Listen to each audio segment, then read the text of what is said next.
नमस्कार, आप देख रहे हो न्यूज़ सीजी 24।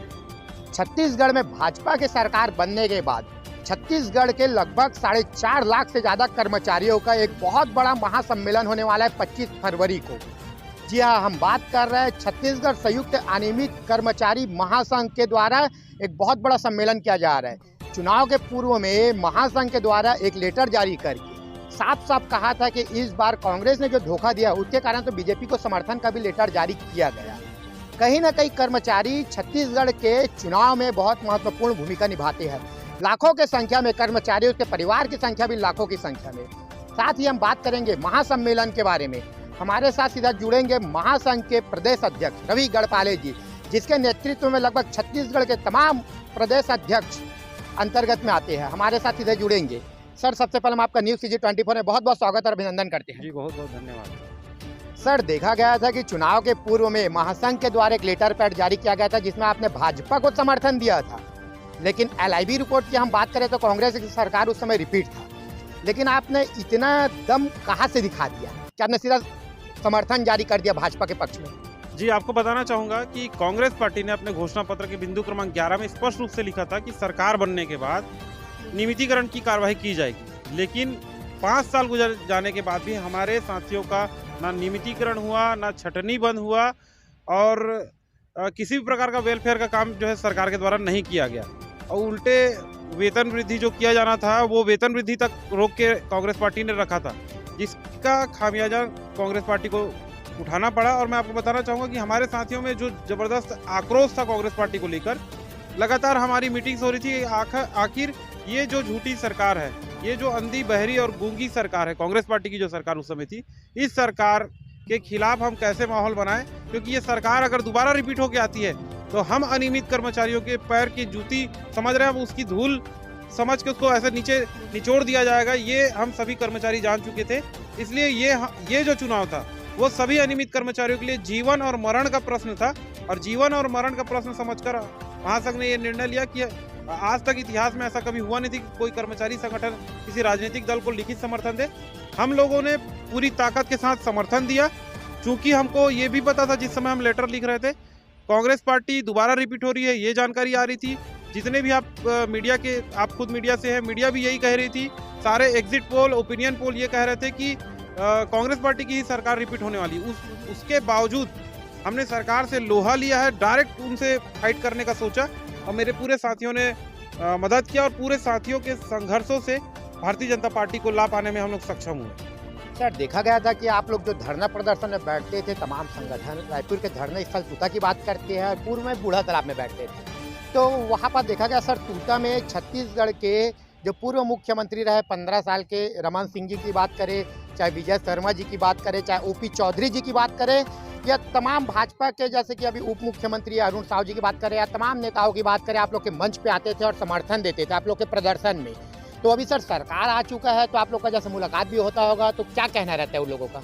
अभी तक सरकार आने के बाद माननीय मुख्यमंत्री जी से 7 से 8 बार हम लोग मुलाकात कर चुके हैं और इस मुलाकात के दौरान बहुत ही सकारात्मक चर्चा होती है। हम जिन बिंदुओं को लेकर जाते हैं मुख्यमंत्री उसको उतनी ही शालीनता से उसको समझते हैं, जानने का प्रयास करते हैं और OSD के माध्यम से उसको कैसे आगे एग्जीक्यूट किया जा सकता है उसके बारे में भी चर्चा हो रही है। मैं आपको बताना चाहूँगा, जो हमारे कार्यक्रम में आकर हमारा समर्थन करते थे इन नेताओं, जो कि अभी कैबिनेट मंत्री बन चुके हैं, उन कैबिनेट मंत्रियों से भी जब हमारी मुलाकात होती है बहुत ही सकारात्मक चर्चा होती है और उनके माध्यम से जो हमारे कुछ कर्मचारियों की कुछ समस्याएं भी होती है, उन समस्याओं को हम लोगों ने सुलझाया भी है। रही बात, आप एक आंदोलन स्थल की बात कर रहे थे, मैं आपको आपके माध्यम से हमारे साथियों को बताना चाहूँगा, हालांकि हमारे साथी तो जान ही रहे हैं, लेकिन और भी जो दर्शक जो नहीं जान रहे, बूढ़ा तालाब एक धरना स्थल हुआ करता था। उस बूढ़ा तालाब में हम लोगों ने सितंबर 2021-22 में हम लोगों ने एक आंदोलन किया था और वो आंदोलन था अनिश्चितकालीन आंदोलन और 72 घंटा तक हम लोगों ने वहाँ पर जाम करके रखा हुआ था।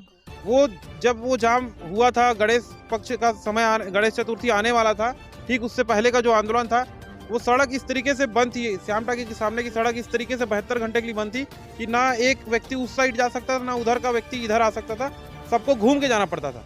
तो इस तरीके का आंदोलन छत्तीसगढ़ के इतिहास में पहली बार देखा गया कि 72 घंटा तक उतने बड़े क्राउड एरिया को जाम करके रखा गया था और इसका खामियाजा ये हुआ या इसका भुगतान इस तरीके से हमारे आंदोलनकारियों को या फिर और जो अन्य संगठन के लोगों को ये भुगतान देना पड़ा कि धरना स्थल को फिर तुरंत तत्काल में जिला प्रशासन ने परिवर्तित करके मानातूता भेज दिया, तो जंगल भेज दिया गया है।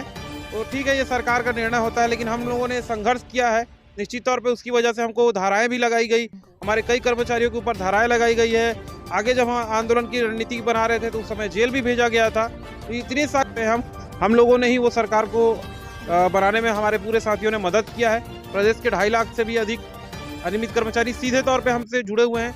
कुछ और कर्मचारी हैं जो कि सीधे नहीं भी जुड़े हैं, लेकिन वो सारे अनियमित कर्मचारी के लिए महासंघ हमेशा लड़ाई लड़ रहा है और उम्मीद करते हैं कि 25 फरवरी का जो कार्यक्रम होगा वो पूरे अनियमित कर्मचारियों के लिए बहुत सारी खुशियों की सौगात लेके आने वाला है। सर, अभी बात चला था थोड़ा देर पहले, आप हमने बताया कि 72 घंटे का रोड को आपने चक्का जाम किया था। वही हम बात करते कि छत्तीसगढ़ में लगभग सैकड़ों कर्मचारियों पर लगभग कांग्रेस शासनकाल में जो आप लोगों ने प्रदर्शन किए उनमें बहुत सारे धारा लगी हुई है और अभी अब भाजपा की सरकार आ चुकी है, तो आने वाले समय में क्या कर्मचारियों का धारा आप स्वयं जेल गए थे, आप पे बहुत सारे धारा है, आपके साथीगण पे धारा है, आपके सहयोगी संगठन पे धारा है, तो क्या ये धारा और ये केस क्या सरकार वापस लेंगे, भाजपा सरकार? जी, इसके बारे में मैं आपको बताना चाहूँगा। अभी जो पिछला कैबिनेट की बैठक हुआ था, उस कैबिनेट में एक निर्णय लिया गया है कि इस प्रकार की जितनी भी राजनीतिक प्रकरण के तहत जो धाराएं लगाई गई है किसी भी कर्मचारी के ऊपर या राजनीतिक संगठनों के ऊपर, अगर राजनीतिक द्वेष से अगर ये धाराएं लगाई गई है तो उनको परीक्षण करके उनको शून्य किया जाएगा। इस संबंध में जिस दिन ये कमेटी कैबिनेट की एक उप कमेटी बनाई गई है, सब कैबिनेट बनाया गया है, जिसमें कुछ मेंबर का नाम जो कि विजय शर्मा जी से हम लोग मुलाकात किए थे, हमारे गृह मंत्री भी है, डिप्टी सीएम है। जिस दिन ये कमेटी का ऐलान हुआ था उसी दिन मैं अपने पदाधिकारियों के साथ हमारे इसी मुद्दे को लेकर कि कर्मचारियों के ऊपर जो धाराएं लगाई गई है उसको कार्रवाई को शून्य किया जाए, क्योंकि हमको लगातार रायपुर में आके यहाँ पर पेशी अटेंड करना पड़ता है, जिसकी वजह से कई बार हमारे ऑफिस में भी प्रॉब्लम होता है, बार बार छुट्टी लेना पड़ता है। पिछले 5 साल से हम लगातार जो है पेशी काटते आ रहे हैं। तो ये सारी चीज़ों को विजय शर्मा जी ने अच्छे से सुना और उनके जो पुलिस अधिकारी उनके साथ में एक और अटैच थे, उनको वो सारे प्रकरण दिया और उसके साथ साथ देते समय हमको ये भी जानकारी दिए कि वो जो सब कमेटी बना है उसमें उसके अध्यक्ष हैं, अरुण साहू जी उस कमेटी में हैं, रामविचार नेताम जी उस कमेटी में हैं और लक्ष्मी रजवाड़े जी भी उस कमेटी की मेंबर है। और इस प्रकार के जितने प्रकरण आएंगे तो उसको इन सारी राजनीतिक प्रकरणों को शून्य करने की कार्रवाई की जाएगी। इस संबंध में सकारात्मक चर्चा विजय शर्मा जी से हमारी हो चुकी है।